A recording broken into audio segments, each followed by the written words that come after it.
Hello hi friends, கோயிலுக்கு போயிட்டு வர வழியில் பார்த்தீங்கன்னா ஒரு தள்ளு வண்டியில் தண்ணி பழம் வித்துட்டு இருந்தாங்க.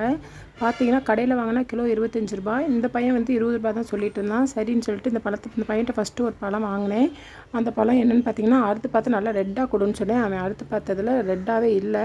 அப்புறம் நானாக சொன்னேன் அந்த பழத்தை எடுன்னு சொன்னேன். அதை வந்து அறுத்து பார்த்தா நல்லா ரெட்டாக இருந்தது. அப்படியே பக்கத்தில் வந்து சின்ன வெங்காயம் வித்துட்டு இருந்தாங்க. 4 கிலோ வந்து 100 ரூபான்னாங்க. அதையும் வாங்கியாச்சு. இன்னும் இதெல்லாம் வந்து ரொம்ப சீப்பாக கிடைக்கிறது தானே, அதனால் வந்து இந்த மாதிரி தள்ளுவண்டியில் குட்டியானையில் வர்றதை நான் வாங்கி வச்சுக்கிறேன். வெங்காயம் நல்லா பார்க்க அழகாக இருந்தது. சரின்னு சொல்லிட்டு அந்த பையன்ட்ட வாங்கிட்டு வந்த பழத்தை ஒரு பழத்தை வந்து அவனே அங்கே அறுத்தே காமிச்சான். நல்லா ரெட்டாக தான்க்கா இருக்குன்னு சொல்லிட்டு பார்த்தோன்னா அந்த பழம் ரெட்டாகவே இல்லை, கொஞ்சம் வந்து இதாக தான் இருந்துச்சு. என்னப்பா இப்படி கொடுத்துட்டு நான் மட்டும் ரெட்டாக தானே கேட்டேன் அப்படின்னு சொன்னேன். சரி விடு, இப்போ நானே ஒரு பழம் வாங்கிக்கிறேன் பாருங்கள், இதுதான் அந்த பையன் சொன்ன பழம். அப்புறம் நானே ஒரு பழத்தை வந்து அந்த பழத்தை எடுத்து அருன்னு சொன்னேன். அது நல்லா ரெட்டாக நல்லா இருந்தது. பார்த்தீங்கன்னா இனிப்பும் நல்லா இருந்துச்சு இந்த பழத்தை காட்டிலும். அப்போ சரின்னு சொல்லிட்டு எப்படிக்கா இவ்வளோ நாள் வியாபாரம் பார்க்குறேன், எனக்கே தெரியல உங்களுக்கு எப்படி இந்த இதில் என்னப்பா இது நல்ல டார்க்காக கொஞ்சம் எல்லோவாக இருக்கிற பழம் நல்லாயிருக்கும் பாருங்கள். அந்த பழத்துக்கு இந்த பழத்துக்கு இதுதான் வந்து நான் அறுக்க சொன்ன பழம். இது நல்லா இனிப்பாகவும் இருந்துச்சு. அப்படியே இதே வாங்கிட்டு 3 பழம் பார்த்தீங்கன்னா 250 ரூபாய்க்கு நான் வாங்கினேன். இது நல்லா ஸ்வீட்டாகவும் இருந்தது.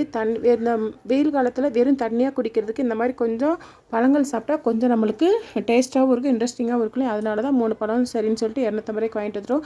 இதே கடையில் வாங்கினோம் பார்த்தீங்கன்னா எப்படி 100 ரூபா வந்து டிஃபர் ஆகும். 350 ரூபா சொல்லுவாங்க. அவன் வந்து 1.5 கிலோ பழத்தை 1.5 கிலோ இல்லை 750 கிராம் பழத்தை வந்து வெயிட் போட்டதில் என்கிட்ட கம்மி பண்ணிட்டேன். ரேட்டுமே எனக்கு கொடுத்ததில் கம்மி பண்ணி தான் வாங்கினேன். அதனால் வந்து குட்டியானையில் எப்போ என்ன விற்க வந்தாலுமே இந்த மாதிரி வாங்கிடுவேன். இதே கடையில் வாங்கணும் அப்படின்னா கிலோ 25 ரூபாய், இவங்ககிட்ட 20 ரூபா. மொத்தமாக வாங்குறப்ப நம்மளுக்கு கொஞ்சம் கம்மி பண்ணி கொடுப்பாங்க. ஓகே ஃப்ரெண்ட்ஸ், நீங்களும் இந்த மாதிரி வாங்க பழகிக்கோங்க. இந்த வீடியோ பிடிச்சிருந்தா அப்படின்னா லைக் பண்ணுங்கள், ஷேர் பண்ணுங்கள், கமெண்ட் பண்ணுங்கள்.